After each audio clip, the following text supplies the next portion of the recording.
listening to the Straight to Video podcast with Rob Lane. How's it going? Hope you're doing good, and I want to welcome everybody along to a brand new Straight to Video podcast. As always, I'm your host Rob Lane, and thanks so much for checking the show out. So a couple of weeks ago, my good friend and podcast legend, Mr. Chuck Shute, had today's guest on his own show. When I learned she was from the UK and heavily featured in many indie horror movies, I thought she would be the perfect fit for this podcast. So a couple of emails later, and I can welcome today's guest, Antonia Whillans. Antonia is an actor, voiceover artist, animal activist, and can currently be found in the brand new action horror movie I Am Rage, which has just been released this month. Antonia's career in the industry started when she was just 5 years old doing voiceover work, but appearing on our screens in shows such as Little Britain, Casualty and Apparitions before making her way into the indie movie scene, working in films such as Jack and Jill and the Technicolor horror comedy short Bye Bye Baby. Antonia is also incredibly passionate when it comes to animals and veganism, starring in the hugely successful Viva Just Meat TV commercial, which became the second most complained commercial the year it ran, sparking controversy and conversation, and looks soon to return to our screens. We chatted about all these things, so I think you're going to enjoy this episode. This Straight to Video podcast is proudly presented to you in association with Affinity Photo, an incredible piece of photo editing software which I've been using for graphic design the past couple of years. It's used to create the podcast episode artwork you see each week and is an extremely affordable alternative to other programs on the market. So if you can, please check them out at affinity.serif.com. Alright, let's get into today's talk. The new film I Am Rage is out now to stream on all good movie sites, and you can find Antonia on both Twitter and Instagram, but I recommend you head on over to her Linktree page where she has all these links along with many others too. But right now, please enjoy my straight to video talk with Antonia Whillans.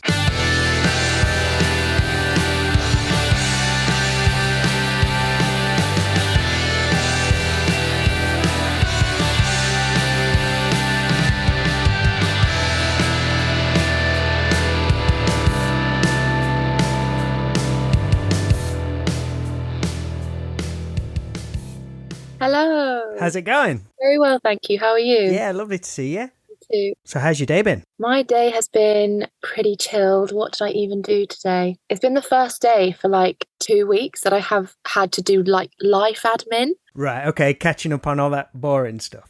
Honestly, just doing washing, chilling with my dogs. Yeah, nothing super exciting, to be honest. A day with the dogs is fine. Yeah, always. So I appreciate you doing this. I really enjoyed your chat with Chuck. It was awesome. He's a really cool dude. I mean, he's one of the people I look up to. I wanted to do a podcast for like 5 or 6 years, but never had the technical know-how. Yeah. And like everybody else, I started one during lockdown and stuff. But yeah, I always enjoyed listening to Chuck's podcasts, and I got to meet up with him in Nashville earlier this year, which was brilliant. Yeah, he was lovely. That was actually my first ever podcast, so I'm really chuffed that you liked it. Congratulations on the release of I Am Rage, your new film, which has just been released at the beginning of the month. How long ago was that actually shot? And has it been seeing it finally out for people to watch? So we filmed I Am Rage in the spring of last year, 2022. So it's been a little over a year since we made the movie. And to be honest, my favourite part about the release of I Am Rage has been my friends' reactions. I love getting messages from people. I always find it a bit strange to say fans. I find it odd to say fans of the movie, people that have watched me and stuff. And I have had some lovely messages from fans per se. So thank you for those. But I love when my friends have seen me go on a shoot and I've kind of told them about the process, and I've sent them behind the scenes photos and FaceTimed them from blustery, hailing, snowing Scotland. And then they get to see it and they're like, oh my God, I didn't know that this happened. And I remember when you told me about this and this kind of thing. I must confess, I'm yet to watch it myself since the release. I have seen it in its full, entire, finished glory twice because we filmed the cast commentary on a big group Zoom call not long ago. And I was in Scotland recently for the premiere, but I haven't yet watched it since it was released a week ago. So I'm actually planning on watching it tonight with my mum. So I'm looking forward to it. A watch party with mum. Yeah. She's my number one fan. Excellent. It's a small world because I thought I'll sit down and watch it this afternoon. And like 15 minutes in, Jamie Chambers shows up on screen, who was a guest on this show maybe just over a year ago. And I had no idea he was in the film. I was like, holy shit. That's lovely. Yeah, it was so nice to work with Jamie. He's a very accomplished stuntman as well. So we relied on his expertise when we were filming those tricky scenes. And a stormtrooper as well. Yes, absolutely. Super cool. I really enjoyed the film. To me, it had like shades of The Hunt from a few years ago, and also a little bit of You're Next. I don't know if you've ever seen You're Next, from probably about 10 years old now. But there's like some really cool underlying themes in there which really give it its own edge. How was the film originally pitched to you? How did you hear about it, and what was the synopsis they gave to you to get you on board? I first heard about I Am Rage through my friend and co-star Derek Nelson, who was already attached to the film, and a few of the kind of core 5 characters all belonged to the same agency, and I was the only one that wasn't attached to that agency, and they were looking to cast the role of Sarah. And Derek had gone to Scotland earlier to start kind of liaising with Dave about character decisions, and they were pre-planning stunt rehearsals and stuff like this. And he actually said, I worked on an indie feature with this great actress called Antonia Whillans. I think she's a really good fit for the role. And he showed Dave my spotlight, I assume. And then I got in touch with Lorraine Keith and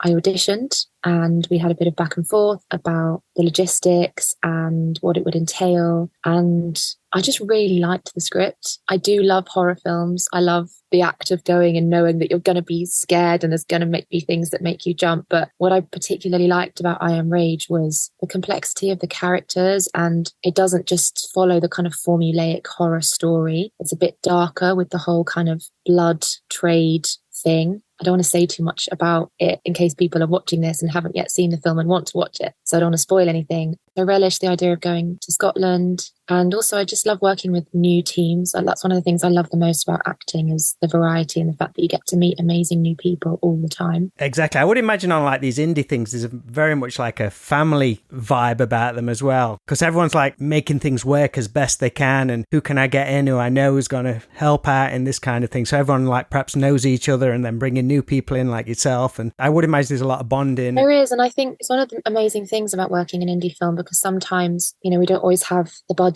to allow for things to look the way that we might dream that they would look. So people have to pull together a bit more, and we have to be a bit more creative to create the look of certain things. And often we have to build chemistry as a family within friendships or on-screen relationships really fast. And it does feel like working in a big family, especially when you are kind of working on such a time pressure. We shot I Am Rage, not including days off and travel days, 16 actual filming days, which is not long at all. And by the end of it, it was really hard to say goodbye to everyone, because we'd worked in such crazy conditions and we'd all been really put through our paces, filming stunt work and filming in difficult weather conditions, long hours, had to kind of, like I say, battle with the elements and create some quite difficult, quite challenging things on screen. And you do just bond. And also there's the fact that we all lived together for that whole time, you know, which is great. It's so fun. Where did you stay in relation to where the film's set? Because it's in a very remote place. Yeah, so we actually filmed in 2 completely different locations. The first half of the shoot was in somewhere called Sheerness, which is kind of the Highlands of Scotland near Inverness. And the majority of the crew and a couple of cast members, I think, stayed in the house that the film is set in, like the first half of the film. But then the rest of us were staying in this cottage about a 30-minute drive away.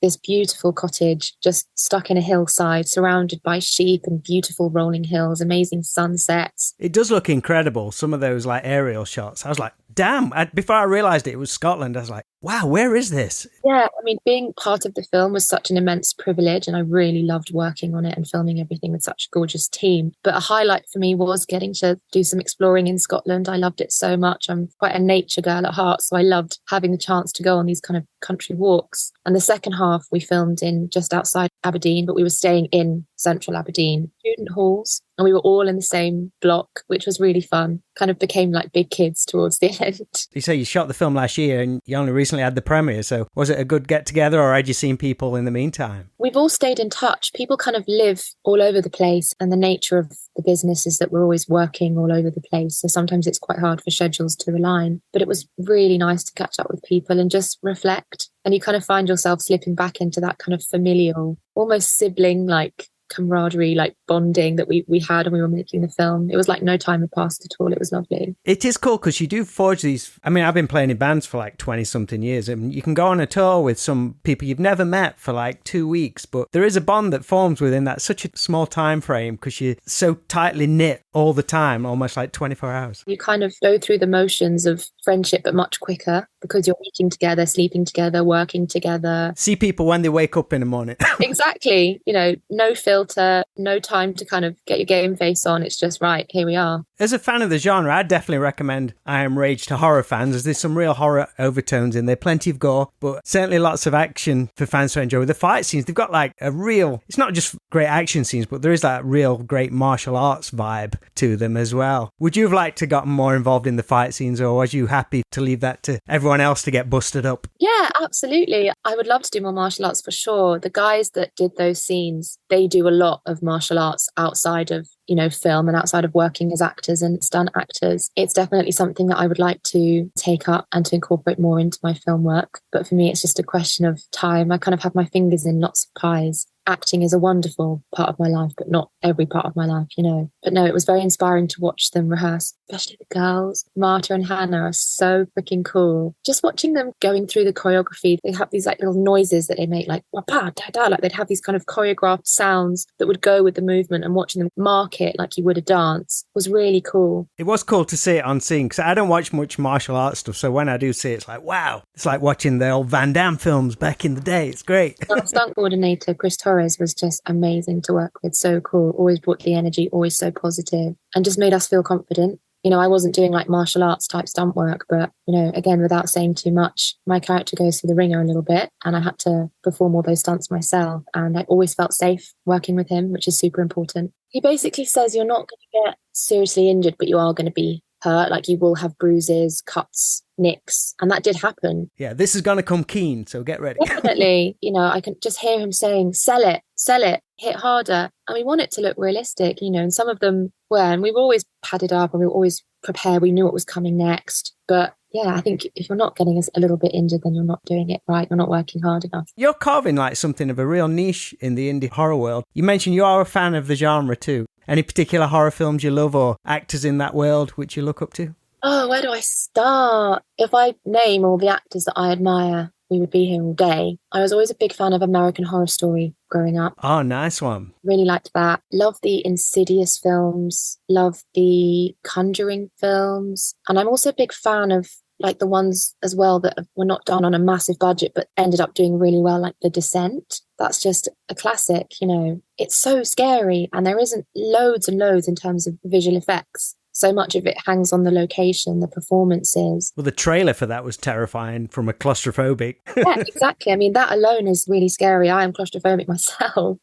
So yeah, I am a big fan of the genre. Do you remember the first horror movie you ever saw? It was probably... You'll make me feel really old now. Maybe The Ring. Okay. Maybe The Ring. I'm not sure. I'd have to consult my mum. I would always say like, Mum, please, can I watch it? She'd be like, can I watch it with you? Because there's a term that flies around, the final girl in the horror world. Is that something you'd be comfortable with alongside you like Heather Langenkamp, Jamie Lee Curtis, more recently Samara Weaving and Daniel Harris, who I think David Ryan Keith, who made I Am Rage, he worked with in a previous film. Yeah, all amazingly talented actors. Absolutely. I would love to. In one sense, I've been a final girl in a horror film before, but I wasn't the heroine, I was the villain, which was pretty cool. That was in an indie horror that I made with a great team called Jack and Jill. Oh, you had all the prosthetics in that one as well. Yeah, my character was, to put it plainly, like a deformed, cave-dwelling woman who feasted on human flesh to survive with her brother Jack. So that was a challenge and really fun. Where was that shot? We filmed that, I think that was in the Peak District. Really beautiful.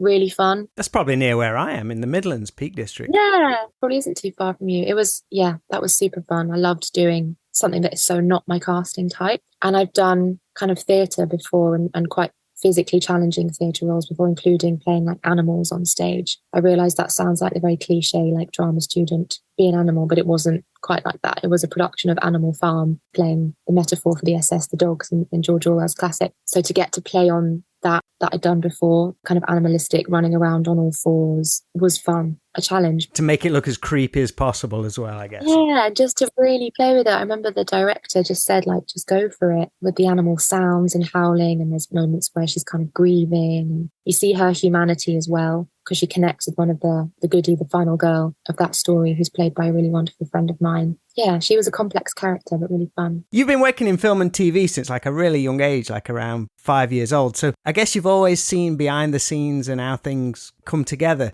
As a young girl, what shows or films did you enjoy growing up? Did they still hold some TV magic, even though you probably knew how things worked? Yeah, absolutely. And I would say stuff I watch now holds TV magic for me. Again, where to start if I talk about my favourites? It's funny watching things back that you loved as a child. You know, I would say my go-to comfort films are the Harry Potter films. There's just something about that magical world that still appeals to me now that I'm in my 20s compared to watching it for the first time as a little girl. And even working on horror films, like enjoying watching them when I was a teenager. I had a friend at uni and it was always our thing to sit down and watch a horror film together. And now getting to work in them, they still scare me just as much. You know, even though afterwards I'm like, I think I know how they did that. And I'll like talk about it kind of after we've finished watching the film. It still has that effect on me. I'm still able to kind of leave. You can detach. Absolutely. I think it's really important to be able to detach because it's about joy, isn't it? Watching films, even if it is something scary, it's to make you feel something. So it's important, I think, to be able to leave it at the door and immerse yourself and enjoy it. Have you had a chance to meet anybody you looked up to? Any fellow actors or like, damn, can't believe I get to meet them? Most recently, I was starstruck by meeting the British actor Peter Egan.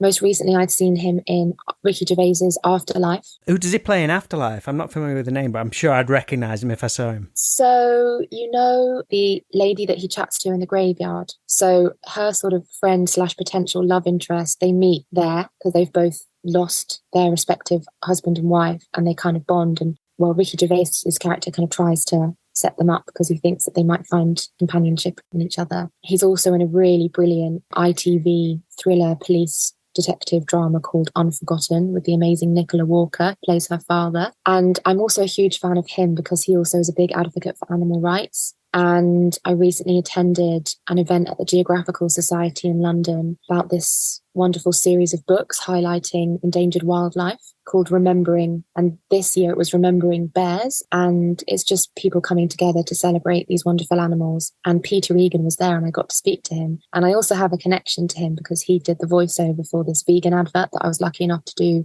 last year. And I just went up to him and I was like, this is really cringy, but I'm starstruck by meeting you. I think you're so cool. You're such an accomplished actor and you're an advocate for animal rights. Like, I'm fangirling right now. And he was super like chilled and not bothered. And like, it's lovely to meet, it's just as often famous people are when you meet them, just not like, oh yes, I'm a famous person, just a normal, lovely, down to earth person. So it was really cool to meet him. Usually the people who've been in the industry a really long time, the reason they're still working and so successful is because they are nice people and they work well with everyone around them. Definitely. It's the biggest thing I would say, like every single director I've ever worked with, in my experience, what they say they remember about people is the ones that are good to work with, the ones you can rely on, the ones who are just kind to people, who get the job done. Sometimes, like in the acting world, there's kind of this thing that being an actor is the be all and end all and that it's this really important role. And actually, I have this relationship with it where I think I love performing. I love the creative aspect of it. I love meeting people, but I'm also very aware that there are much more important things in the world. And it's important to step back from the whole thing of being an actor and just be a normal, regular, down to earth person. We are no more important than anybody else. Just because you see someone on TV or in film, it doesn't mean that they're cooler than you. We all have our embarrassing moments as well. You did get thrown up on by David Walliams in a scene in Little Britain. That's kind of almost foreshadowing perhaps to all the gore and blood you'd be coming in contact with sometime later on. Absolutely. Yeah, that was quite an experience. They were both lovely to work with. And I don't have vivid memories of filming it because I was super young. Although since the podcast with the lovely Chuck aired recently and we spoke about it, some of my friends have dug up this behind the scenes footage that's on YouTube that I'd forgotten existed. And I've rewatched that and I've been like, oh, yeah. And, it's funny, there's like a reference, some of the other background actors referenced the fact that I got a trailer and stuff like that. And I was like, damn, like I did have a trailer. Like that was a really cool experience. And I remember a driver coming to pick me up. And then afterwards coming home, and they'd done their best to kind of clean all the fake vomit off me. And I had these lovely plaits. I wish I could plait my own hair. It's one of those things that I can't do. I'm that friend that says to all my girlfriends, like, plait my hair, please. And I remember I had these lovely plaits in as the brownie. And sadly, I had to take them out in order to wash the vegetable soup and the porridge out of my hair. With working from such a young age, what were your main goals for you when, because you went on to study at uni in Exeter? I mean, in most professions, we go to university and then into the industry, but you're already really experienced. Was it just an opportunity to try new things, or did you have like a path in mind? Yeah, a good question. I think, if I'm honest, I never really had a solid path in mind. With working from being 5 years old, I think I just, naturally found myself working in the industry and then just continued doing so without having thought about it too much. I never really visualized being an actor or working in the industry as like my absolute dream. Like, if I was speaking from what my heart would tell me to do, it would be to do something to help animals or to help the environment. I was also quite into my like art and fashion design. I was very good at textiles and making stuff when I was at school, and I still do lots of creative projects on the side now. But I did have the experience that I had, and I think lots of people ask me why I didn't choose to go to drama school. But drama school didn't appeal to me. I was also super interested in studying and the theory behind theatre, and that's why I wanted to do a university degree. And, I had 4 amazing years at Exeter. I did a bachelor's and a master's and just had the best time. And I got to, work in theatre and get that feeling of the liveness of working on stage with a real audience and performing something that once you've done it, that's it. It's not like when you're watching something on screen and the final version is it. Whereas when you're performing in a theatre, everything is always a little bit different because it's live. It can never be repeated. And I love that. Different kind of electricity to it. Exactly. But I was also very interested, based on my own experiences of bereavement and loss. It kind of steered me into researching how theatre makes taboo subjects like death and bereavement, terminal illness palatable. And that was what my project of my dissertation was in my bachelor's. And then in my master's, I kind of furthered that research and ended up writing my thesis and doing my final solo performance about that, using real experiences from people that I'd interviewed who were happy to share their experiences of loss, terminal illness and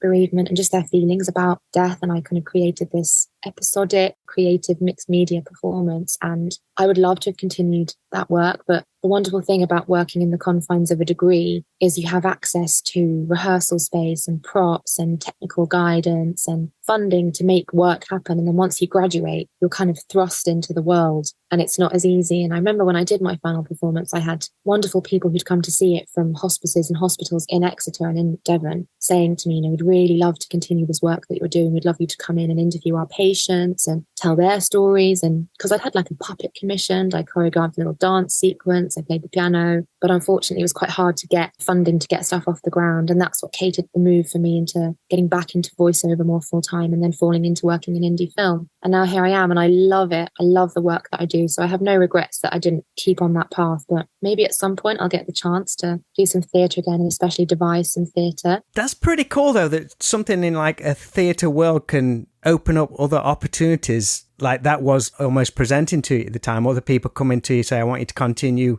They saw like a different avenue for this creative thing you was doing. Absolutely, because I think at its best, theatre and film can be super healing. And it's a way to explore subjects that might be difficult to talk about. But when you see something within the realm of performance, you kind of come away afterwards and think, oh, wow, that's really made me think about something. A film that I watched recently that I thought was really fantastic, another thriller/horror, which I'd recommend if you haven't seen it. It's called Nocebo, as in placebo, but with no at the beginning, nocebo. If I tell you what it's about, it will give it away. I always like those films and stuff where people say, just go in cold, you'll enjoy it more. Go in cold and watch it, but you kind of start the film watching it because it has this kind of thriller, horror, supernatural twist. And then at the end, you realise there's a really important social message being spoken about. And it's like, wow. And it's something that we're all aware of, but really highlights it in this wonderful kind of dark, fantastical story within the film. But it's a very real thing that's happening right now. And I think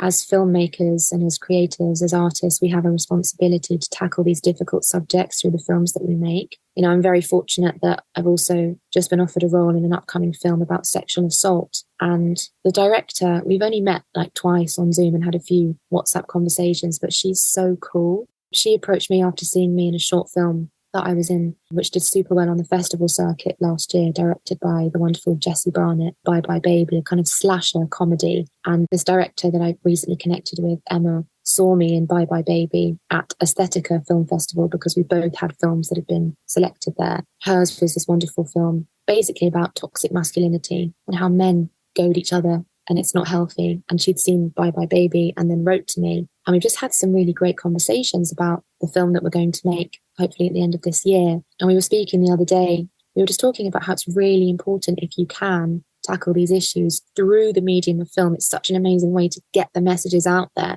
and to get people to think about it, to see it, to talk about it. It makes it easier. It kind of strips away, especially in the West. In this country, we're so bad at talking about stuff. You know, that was my experience when I was doing my research, my dissertation, and then for my thesis and my solo performance and my degrees. Like when I went through my first, really major bereavement, people treated me like I had some kind of communicable disease. And all I wanted to do was talk about it. I'm a very expressive, demonstrative person. I'm not scared to talk about stuff. It's the way I've been raised. And I also think when somebody that you love dies, that love doesn't go anywhere. So for me, wanting to talk about that was natural, but people were like, oh, we're not going to ask her. I don't want to set you off. And I'd be like, but what's wrong with setting me off? Like, I think it's a very British thing, isn't it? We never know how to... It is very British. We're just so tight-lipped and we can't fathom, expressing ourselves and being emotional. And I have to say, especially for men, I think it's really hard for men because, men are taught, boys don't cry. You got to be strong, stand up for yourself and don't show emotion, whatever. And that's what inspired that work that I did while I was at uni. So I think it's important, if you can address topics within creative outlets, to do so for yourself and for the people watching, because it can be healing. 100%. Was your family always supportive of you working in the industry? I guess you've understood the different elements that were involved though, which was smart. You were doing voice acting from a young age as well. So it wasn't, you mentioned it earlier, it wasn't I want to be a star, I want to be famous. You understood the different avenues where you could be creative, but also it can be work as well. So did they always understand that? Yeah, so I would say I had the most amazing upbringing. Primarily my mum and my grandma raised me, but the expression, it takes a village to raise a child. I had that kind of upbringing as well. Lots of wonderful family friends who were heavily involved in my childhood and supported me. And I would say, yeah, my mum and my grandma, who I always called Gaga, Mum and Gaga, they always supported me in everything I wanted to do. My mum always took me. She was my chaperone to every job that I did. And if she couldn't, my grandma always did. We were both always there at my parents' evenings. We'd come to ballet watching days. They'd both come when I was having piano or flute exams. They were always super supportive and just wanted me to have a creative outlet and to explore. Also because as a child, I had extremely severe eczema to the point that sometimes I couldn't walk because it was really infected on the backs of my legs. And I was very badly bullied at school for the most part of my kind of early childhood. Kids are friggin' terrible for that. Yeah, they can be awful. And that was my experience growing up. And so for me, having the chance to be on TV and do BBC 9 p.m. primetime dramas or cult sketch shows like Little Britain, and working in voiceover. I worked with some really amazing big clients. I've done voiceovers for Barbie, Diet Coke, Lego, Volkswagen. I'm really privileged to have that background in terms of having those opportunities to do these voiceovers for these amazing big companies. It really helped boost my confidence because it was shredded while I was at school and I was bullied and my appearance was affected. But then sometimes, it didn't matter because I'd still get hired. My mum always talks about an occasion where I was doing a commercial for Saatchi and Saatchi, and she'd called my agent. I was bandaged, I was in wet wraps. And she said, I just don't know if Antonia's going to be able to come. But I've always been raised with the mentality of put up, shut up, do it, do the job in a nice way. My mum was always supportive, but she's always taught me as well, hiding away from things doesn't always make you feel better. Going into the studio, doing the voiceover, even if your skin is hurting, it's going to distract you. It's going to make you feel better. You're earning your own money at 7, 8, 9, 10 years old. And she was absolutely right. And I went and I did this voiceover for Saatchi and Saatchi in my bandages. And she just said that the team in the studio was so impressed. And they were like, wow, what a little trooper. So I'd say, yeah, I'm very lucky that I've had such a supportive family. And it makes a bit emotional thinking about it. That's awesome, though. I love that. Yeah, for sure. I was looking at some of the different things you've been involved in. There are all the many horror movies which we mentioned, but this podcast is very nostalgia based, all about the guests' memories of different things. And I came across the mini documentary Wildflower, and in those 3 or 4 minutes, I was floored. What can you tell me about that, which you did? Was it with Alex Stenhouse? Yes, yeah, I'm really glad you brought this up. Alex is a friend from uni, and he had this idea that we could make a short film based on my childhood home. I wondered if there was a connection. It's absolutely real. The whole story, the house is real. That is my childhood home. It was also my mum and my grandma's childhood home. And the studio I'm sitting in right now is in our new house, but it's on the same plot of land as Old Wildflower. So I'll just tell you a little bit of background about the house.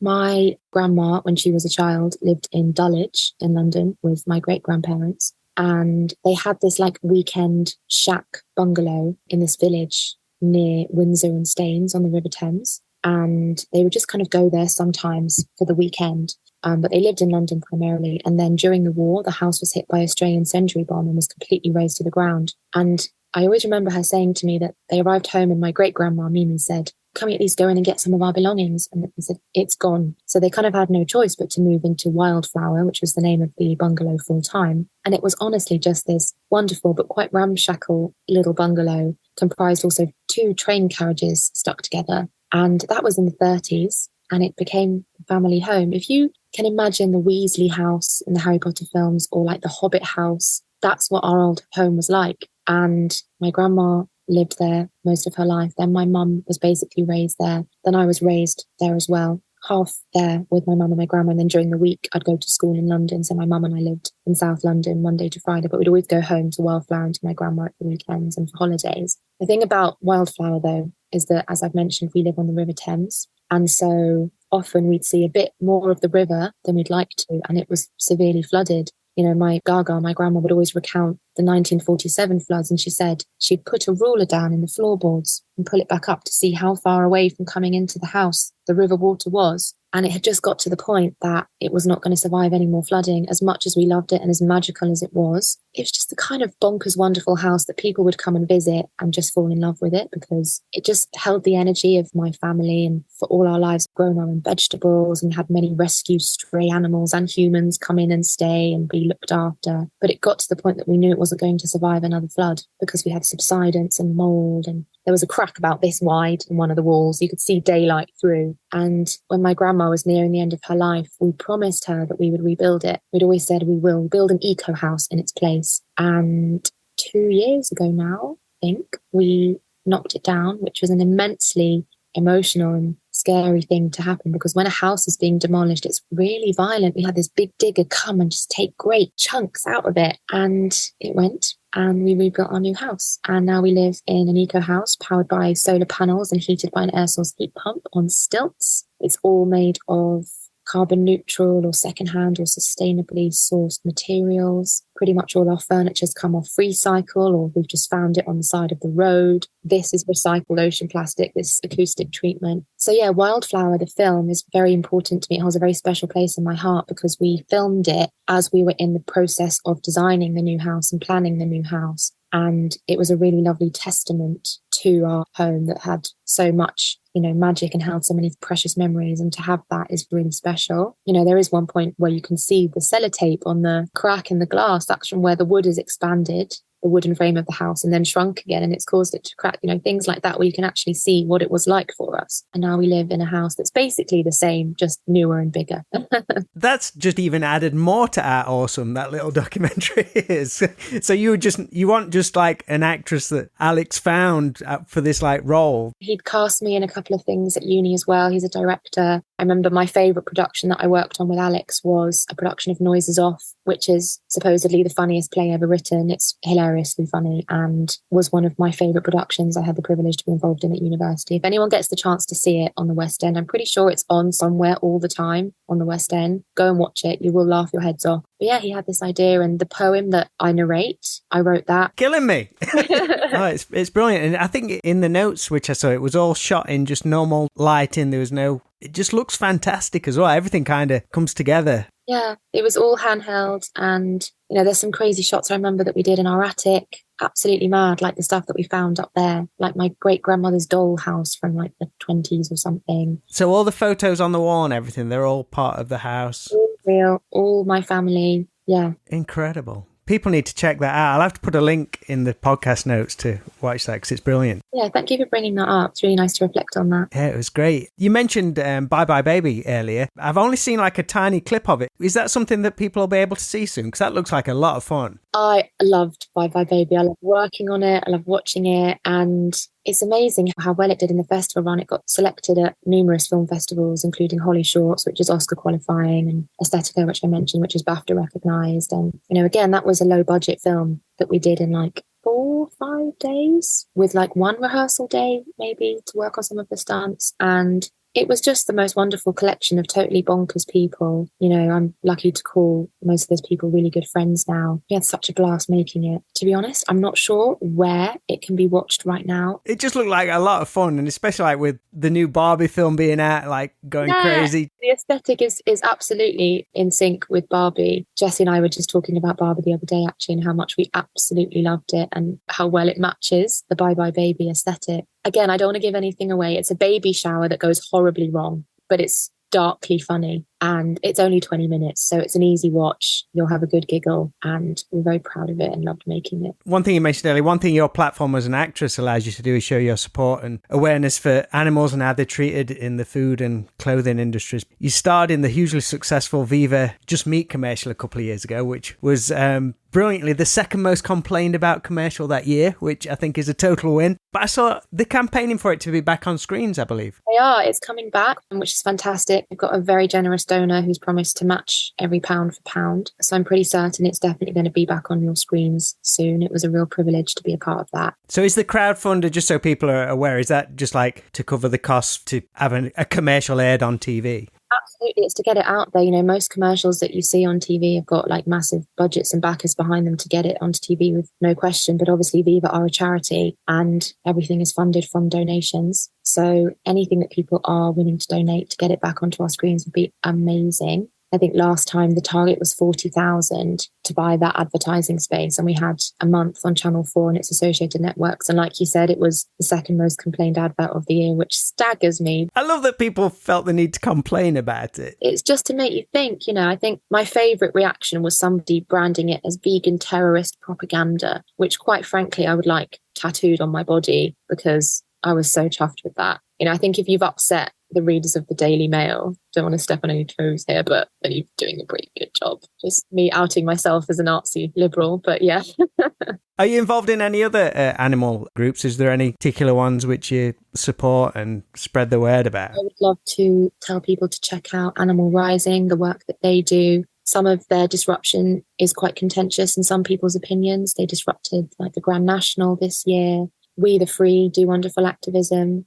I'd also be really keen to say to people, it's not just about animal rights, but true veganism is intersectional. It's about how we commodify like the female body, like in the dairy industry. It's also a race issue because the people that do the nasty job of working in the slaughterhouse, they're the ones at the bottom of the economic food chain, so to speak. And it's typically the people that society doesn't favour the most, which is not rich white men, I'll tell you that. It's the same in parts of America. The people that live in areas where the waste is dumped from factory farms are the people that societally are not the most privileged. So don't be put off when you hear the word vegan. Look into Viva, Animal Rising, We the Free, Anonymous for the Voiceless. There are so many more amazing people that I can't think of right now off the top of my head. Just look, I'd also recommend looking at, the YouTube channels of some big activists like Earthling Ed, Joey Carbstrong, Tash Peterson, otherwise known as Vegan Booty. They have some really interesting videos that just give the facts as well about what happens. It's not just about feeling that kinship and that connection with animals and the fact that they're sentient. It's just about the climate facts. I'd urge people to watch Dairy is Scary on YouTube, which is only 5 minutes long.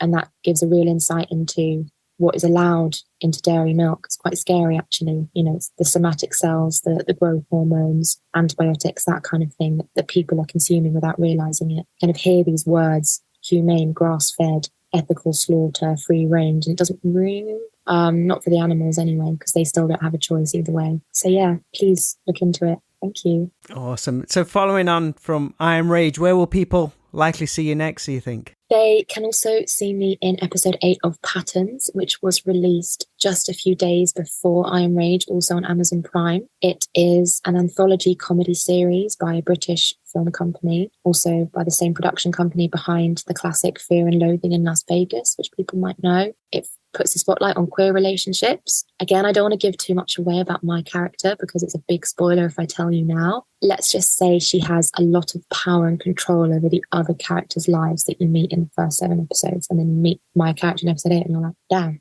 I also say look out for the Just Meat commercial because fingers crossed it's coming out. I'm also involved in a short film that we did last year, yet to be released, about domestic violence against men called Must Have Been the Wind. So I'm super excited. I can't say too much about that at the moment because it's not been released yet. But again, an amazing team. Super excited to see it when it comes out. Should be soon.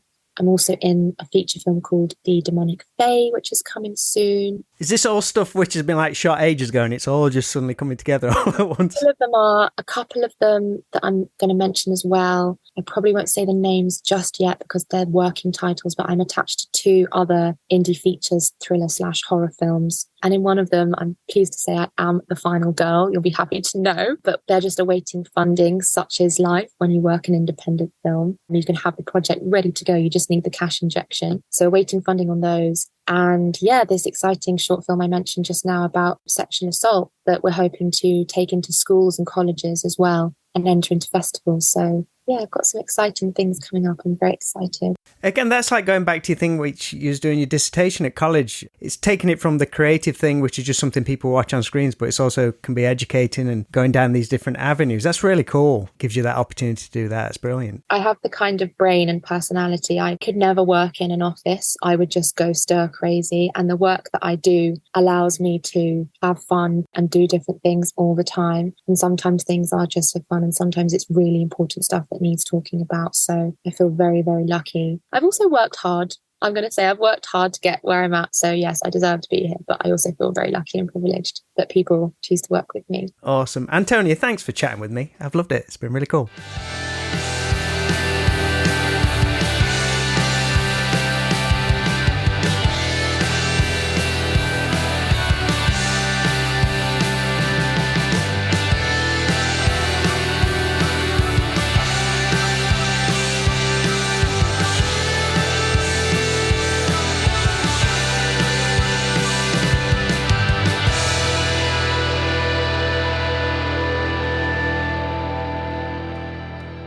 Sending a big thank you to Antonia Whillans for joining me on today's Straight to Video podcast. Really fun to connect, so thanks to Chuck Shoot for the introduction, and I urge you all to check out their talk too, as they covered a bunch of other different topics.